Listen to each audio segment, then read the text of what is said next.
All characters and events in this publication, other than those clearly in the public domain, are fictitious, and any resemblance to real persons living or dead is purely coincidental. Copyright 2016 by R.L. Coy. R.L. Coy Books presents The Master of Names by R.L. Coy. A reading by Jeanette Coy. Chapter 3, Part 3. Drake looked around the hall and saw that it had the usual excessive show of wealth that dukes were prone to doing. It was ridiculous, and all dukes really did all day was to sit on their butts and sign state papers. They didn't do any real work, at least Drake had never seen them doing anything. And never once had any of them been in combat, that was for sure. They walked along the hallway until they came to the great pair of oak doors with the crest of Kingsport engraved into the wood. As the little man swung the door open, Drake said under his breath, "And let the game of politics begin." There was a hint of a dry sense of duty in his voice. Arnold was sitting at the end of the table, finishing the chicken. He then moved on to a Black Forest gâteau. Just as he was cutting himself a slice, he saw Drake enter the room. "Ah!" he said in heavily accented Gormanian. Arnold was from the land of Gormania, but he had risen to his title as Duke of Kingsport due to the many business dealings he did with King Leoric and the 3 crafty marriages he managed to tie between the royal families of Gormania and Shine. Arnold stood up. Even now he was in his 60s. Arnold still looked much the same, although maybe a little fatter, as when Drake had seen him last. And that had been many years ago now. Drake shook himself, breaking out of his trance. "I'm here on official business to talk about the goings-on that have occurred in Kingsport over the last few months," Drake said. Arnold's expression darkened. He looked at Drake for a while with his watery blue eyes. He took out his monocle and gave it a wipe with the silk cloth that he kept in his dinner jacket.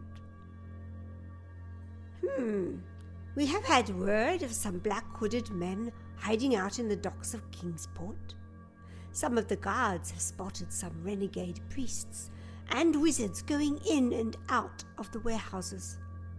Arnold began, taking a sip of his wine and stuffing his face with his dessert. His eyes grew wide as he realized he had taken a little bit too much and started coughing. Clearing his throat loudly, he continued, These men were wearing the crest of the Dark Wizards Guild. My guards saw that one of the men was wearing a tabard with the logo of a moon and devil horns jutting out of the sides. They were dragging crates, all of which appeared to be filled with ritual paint and herbs. I sent over one of my men to investigate, but when he approached them, he was strangled and taken inside the warehouse. That is how the other guards reported it in any case. Finally, swallowing his last piece of Black Forest gâteau and drinking the rest of his wine, he said, "Well, what do you think of that?" Drake looked at him gravely and said, Well, I don't really know what to think. I must report this to my father. After I have finished my duties for the arcane census, I'll be making my way back to Shine as soon as possible. All I know is that trouble is coming. It has been brewing for a long time now. He took a breath. We will stop the rot before the symptoms of evil start taking sway. And with that, Drake walked towards the door without another word. Arnold said with urgency, "Wait! There's more! Just be careful. The Dark Wizards Guild are cunning and crafty. They won't appreciate it if the government of Shine pays them a visit. And do you think you're the only kingdom who has been affected in these last few months? What about the kingdoms of Bastion and Gormania and the kingdom of Riverswain, not to mention the other kingdom of Whitestone? Leoric has claimed sovereignty over both Whitestone and Riverswain in the last few years. Before that, they were just standalone towns with local lords." He took another sip of his wine and poured another goblet for himself and one for Drake. He handed the goblet to Drake. "Please, let your father know what has been going on. I can send the local guards to investigate, if that is your wish," Arnold said. Drake was silent for a long time, contemplating what he should do. Finally he said, "Yes, I think that would be good. Find out what you can about your old enemy's whereabouts, and report back to Shine." Drake drank his wine down in one go and stood up to leave. Arnold said, "Hans, get one of the guards to escort Prince Drake back to the Tipsy Boxer." Hans appeared at Arnold's side and said, "Yes, my lord, right away." Drake was escorted back to the inn, but there was still hardly anyone about. It was only 2:00 in the morning, and the real commotion wouldn't start for hours yet. Not until long after dawn. At least folk in this town liked to sleep in. Drake went back upstairs, down the corridor, and back to the room. He unlocked the door and saw Plum on the bed with most of his sheets thrown back, leaving his modesty uncovered. Drake sat down over by the fire, just as he had done before. By the time it was 6:00, he went over to wake up Plum. He shook him a couple of times and got a groaning response. "Plum, it's time to wake up," said Drake. I'm awake, murmured Plum with his eyes still closed. Drake gave him a hard kick in the backside and he rolled off the bed, hitting his head on the hilt of Hairu Taren and his shoulder on the bedside table.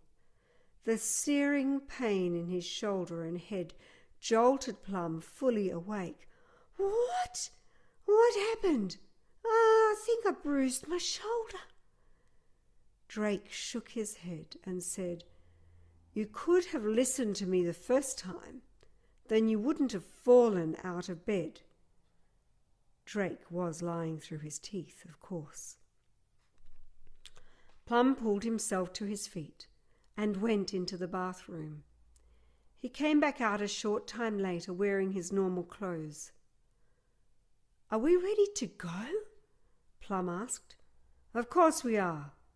They went downstairs and out to the front of the inn, where the driver and the envoy were both waiting for them.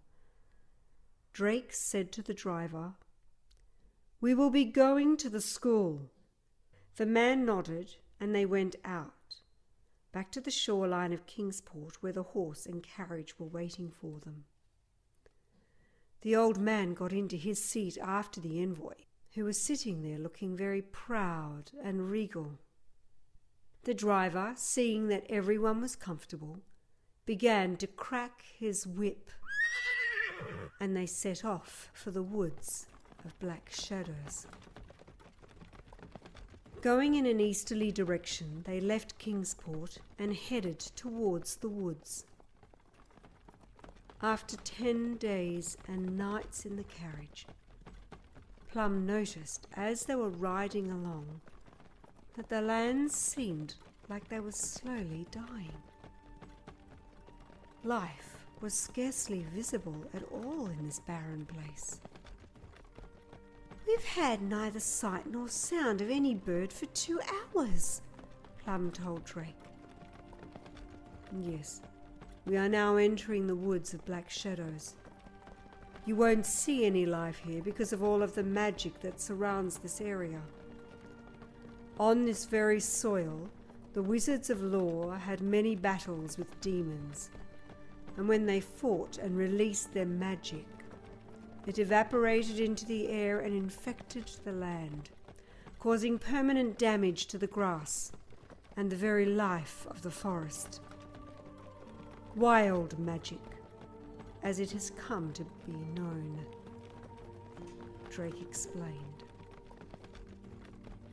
Plum looked intently at the ground, and he could see that the grass had turned pitch black, but it was not burnt.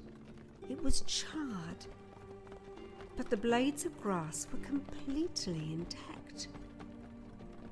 Plum could also see that the trees had taken on this black characteristic. No leaves adorned them. The driver turned right, and now they were in the heart of the forest. There were dead trees either side of the carriage, and strange moaning and howling sounds were coming from the woods. Drake said, "Look up to the sky." Plum looked upwards to the sky in amazement. It had started to change colour to an unusual ghostly green. "We are now in the heart of the woods of the Black Shadows. We will be at the school soon," said Drake.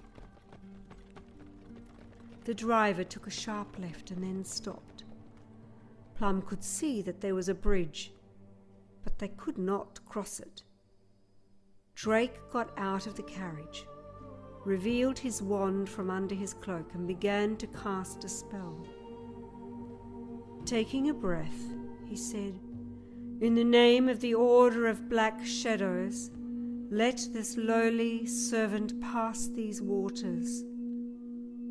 The wand glowed bright green, and suddenly the light that it was emitting burst. Pulsing green energies broke into shards all around them. Drake bent over and picked up one of the green shards off the ground before getting back into the carriage. He handed the object of magic over to Plum. "This is called an arcane shard. A piece of trapped wild magic is within this.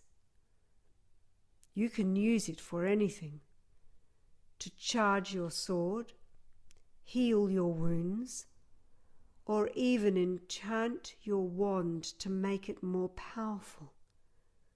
Drake continued, "Do not show this to anyone under any circumstances. Consider it my parting gift, but," his tone took on a serious note, "I stress again, do not show it to anyone else. Wild magic shards are forbidden in the school."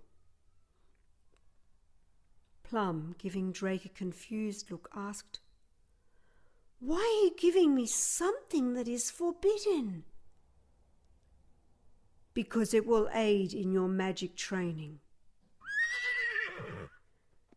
As they rowed over the bridge and across the fjord, Plum could see in the distance that they were passing a black, foggy lake that was somehow bewitched by stillness.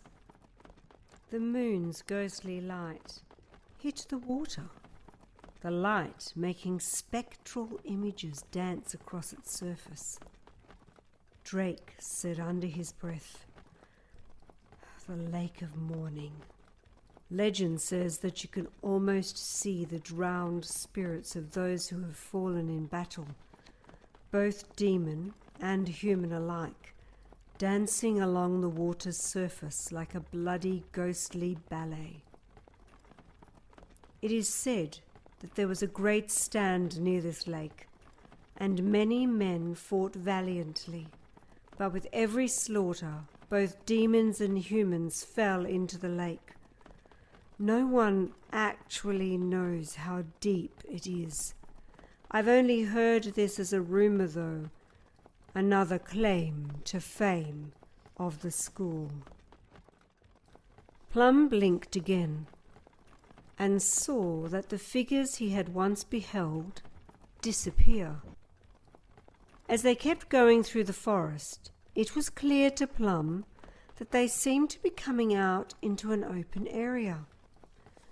The trees parted, and for some reason it all went dark. Plum could not see anything. He could never exactly recall these moments when he came to the school, at least not when it seemed like he had blacked out. He expected it was some sort of enchantment to stop wizards telling other people exactly how to get in. Plum felt like he had just woken up out of a dream, even though he was wide awake. The next moment, Plum could see that they were passing through a drawbridge and into a vast courtyard where the carriage came to a stop. Drake smiled and said, "We're here. Sorry, I had to put that blinding spell on you. But all new students must not quite remember that last bit of the journey. It keeps the school mysterious and all." Drake gave him a wink, and they both stepped out of the carriage into the courtyard. "Follow me, and do exactly as I say, and only speak when spoken to," Drake said with a serious edge to his voice.